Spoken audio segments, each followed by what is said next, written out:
সাইদি হুজুরে ডিউটি করে মাঝে মধ্যে যখন দেখি মাথার নিচে দুটো হাত দিয়ে শুয়ে আছেন, ফুলের উপরে মাথায় হাত দিয়ে যখন রাতের পর রাত পার করছেন এপাশ ওপাশ করে, তখন মনে হয় কলেজাটা ছিঁড়ে যায়। ইচ্ছা করে বাসা থেকে বালিশটা নিয়ে এসে দেই, পারবো না। জায়নামাজ দুটো দেন, দুটো জায়নামাজ নামাজের উসিলা করে দেবো, হুজুরকে বলবো হুজুর নামাজ শেষ করে জায়নামাজ দুটো একটু মাথার নিচে দিয়ে ঘুমাবে।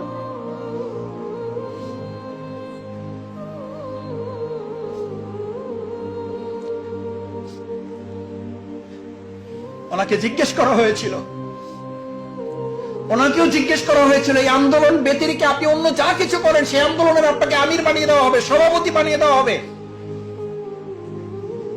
আমির বানিয়ে দেওয়া হবে, সভাপতি বানিয়ে দেওয়া হবে। আপনি আরেকটা পার্টি খোলেন, আর আপনাকে সবকিছু দিয়ে আমরা সহযোগিতা করব। আলহামদুলিল্লাহ, এই বায়াতি জিন্দেগিকে সামনে রেখে, শপথের অঙ্গীকারকে সামনে রেখে উনি বলেছিলেন, আমি তো এই আন্দোলনের কর্মী হওয়ার জন্য এসেছি, আমির হওয়ার জন্য আসিনি, কারণ এটা আমার বায়াতের হক।